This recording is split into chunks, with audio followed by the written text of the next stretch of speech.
നീണ്ട ഒട്ടനവധി വർഷം പ്രവർത്തിച്ച ഇന്ന് കേരളത്തിലെ സഹകരണ വകുപ്പ് മന്ത്രിയായി ചുമതല വഹിക്കുന്ന ആദരണീയനായ ശ്രീ സി എൻ ബാലകൃഷ്ണൻ കാട്ടൂര് നീതി ലാബ് ഉദ്ഘാടനത്തിന് വന്ന സമയത്ത് മണ്ഡലം കോൺഗ്രസ് കമ്മിറ്റി പ്രസിഡന്റ് ശ്രീ ആൽജുവിന്റെ നേതൃത്വത്തിൽ ഏതാനും ചിലർ പ്ലക്കാർഡുമായി ജാഥ നടത്തുകയും ആ സമ്മേളനം അലങ്കോലപ്പെടുത്താൻ മന്ത്രിയെയും പാർട്ടിയെയും പൊതുജന മധ്യത്തിൽ അപമാനിക്കാൻ ശ്രമിച്ചു. ഇരിങ്ങാലക്കുടയിൽ ഈ പാർട്ടി എന്ന് വെച്ചാൽ ഞാനാണ്, എന്റെയാണ് പാർട്ടി എന്ന് ധരിക്കുകയും എന്റെ രണ്ട് കട്ടത്തിലാണ് പാർട്ടി എന്നുള്ള നിലയ്ക്ക് രണ്ട് കട്ടവും വീർപ്പിച്ചു വെച്ച് പാർട്ടി കട്ടത്തിലാക്കി നടക്കുന്ന ഒരാൾ ആ നടപടിയെ ചലഞ്ച് ചെയ്യുകയും ചെയ്തതാണ് എന്റെ വളരെ വിനീതമായ അഭിപ്രായം. ജില്ലാ കോൺഗ്രസ് കമ്മിറ്റി ജനറൽ സെക്രട്ടറി എന്നുള്ള നിലയിൽ ശ്രീ എം പി ജാക്സൺ ആ നടപടിയെ അംഗീകരിക്കുന്നില്ല എങ്കിൽ അദ്ദേഹം ആ സ്ഥാനത്ത് തുടരരുത്. നമുക്ക് തീരുമാനങ്ങളോട് വിയോജിപ്പുണ്ടാകാം, പക്ഷേ ജില്ലാ കോൺഗ്രസ് കമ്മിറ്റി ജനറൽ സെക്രട്ടറി എന്നുള്ളത് ജില്ലാ കോൺഗ്രസ് കമ്മിറ്റിയുടെ ജില്ലാ പ്രസിഡന്റ് നടപടി അതിനെ അംഗീകരിക്കാൻ നമുക്ക് മാർഗമുള്ളൂ. അതിന് അപ്പീൽ കൊടുക്കാം. ജില്ലാ കോൺഗ്രസ് കമ്മിറ്റി പ്രസിഡന്റിനോട് തന്നെ ആ കാര്യങ്ങൾ ശരിയായ പദത്തിലല്ല എന്ന് ബോധ്യപ്പെടുത്തി നടപടി പിൻവലിക്കാൻ ആവശ്യപ്പെടാം.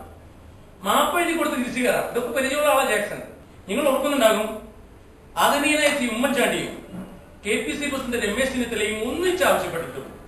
യു ആർ ടു ലേറ്റ് എന്ന് ഉമ്മൻചാണ്ടിയോട് പറഞ്ഞ് നടപടി എനിക്ക് പ്രശ്നമല്ല എന്ന് പറഞ്ഞ് പരസ്യമായി പാർട്ടിയെ വെല്ലുവിളിച്ച് കാർഷിക വികസന ബാങ്ക് ഒറ്റയ്ക്ക് പിടിച്ചെടുക്കാൻ ശ്രീ ജാക്സൺ നടത്തിയ ശ്രമം അതിനൊരു ദൈന്യതയാണ് വെളിപ്പെടുന്നത്.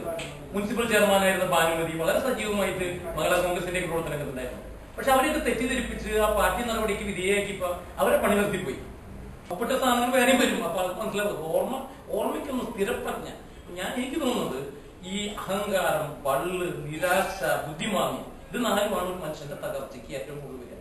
അഹങ്കാരം, പിന്നെ വള്ള് പറയാ, വീമ്പ് പറയാ, പിന്നെ നിരാശ പറയുക, പിന്നെ ഇപ്പം ബുദ്ധിമാന്യം സംഭവിക്കുക. ഇത് നാലും എന്റെ സുഹൃത്തിന് സംഭവിച്ചിട്ടുണ്ടോ എന്ന് ഞാൻ ഫലമായി ഇരിങ്ങാലക്കുടയില് കഴിഞ്ഞ അസംബ്ലി തെരഞ്ഞെടുപ്പില് പുള്ളി സീറ്റ് കിട്ടുമെന്ന് പ്രതീക്ഷിച്ചു. ആരും പറഞ്ഞില്ല, അത് കൈനോട്ടക്കാർ പറഞ്ഞു. അപ്പൊ അന്ന് മുതൽ പുള്ളി ഇത് അസംബ്ലി ആവാൻ വേണ്ടിയിട്ട് തയ്യാറെടുപ്പ് നടത്തി. മുനിസിപ്പൽ തെരഞ്ഞെടുപ്പിൽ എനിക്ക് വളരെ വ്യക്തിപരമായിട്ട് തെരഞ്ഞെടുപ്പ് കാര്യം നിങ്ങളുമായിട്ട് ഷെയർ ചെയ്യുന്നതിൽ എനിക്ക് വിരോധമില്ല. എം പി ജാക്സന് സീറ്റ് കൊടുക്കണം എന്ന് പറഞ്ഞ് കമ്മിറ്റിക്കകത്ത് ബാധിച്ച ഒരാളാണ് ഞാൻ. എന്റെ സുഹൃത്ത് സത്യനും എം പി ജാക്സൺ ഓറിടരുത്, എം പി ജാക്സന് സീറ്റ് കൊടുക്കണം. അന്ന് ഞങ്ങളുടെ പല സുഹൃത്തുക്കളും ഞങ്ങളുടെ സംവിധാനത്തിൽപ്പെട്ട ചില ആളുകളും ഞാൻ ഗ്രൂപ്പ് മാറി, അതുകൊണ്ടാണ് ജാക്സന് സീറ്റ് കൊടുക്കാൻ പറഞ്ഞതെന്ന് പറഞ്ഞു. പക്ഷെ ജാക്സന് സീറ്റ് കൊടുക്കണമെന്ന് പറഞ്ഞ് ഞാൻ ആദ്യം ചെയ്തു. ജില്ലാ കോൺഗ്രസ് കമ്മിറ്റിയെ കൊണ്ട് അന്ന് തീരുമാനം എടുപ്പിച്ചു.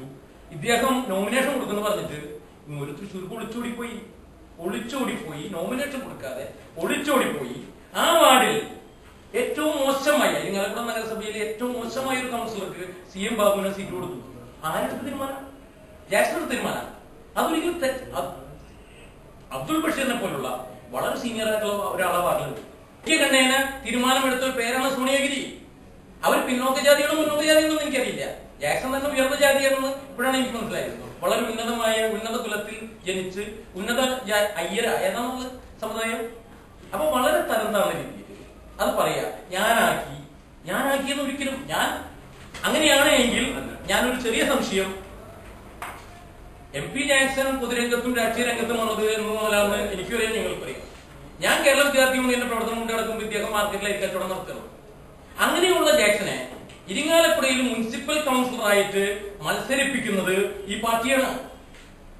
അതിനുശേഷം ആദ്യമായി കൗൺസിലറായി തെരഞ്ഞെടുക്കപ്പെട്ട ജാക്സനെ ഇരിങ്ങാലക്കുട നഗരസഭാ ചെയർമാനായി അവരോധിക്കുന്നത് ഈ പാർട്ടിയാണ്, എന്റെ പാർട്ടിയാണ്, ഇന്ത്യൻ നാഷണൽ കോൺഗ്രസ് ആണ്. ജാക്സൺ വേണമെങ്കിൽ പറയാം എന്റെ അച്ഛനാക്കി. എന്ന് വെച്ച് കഴിഞ്ഞാൽ അന്ന് ഭാഗ്യവശാലോ നിർഭാഗ്യവശാലോ ഇരിങ്ങാലക്കുടയിൽ കോൺഗ്രസിന്റെ ബ്ലോക്ക് പ്രസിഡന്റ് ആദരണീയനായ ശ്രീ എം സി പോളാണ്.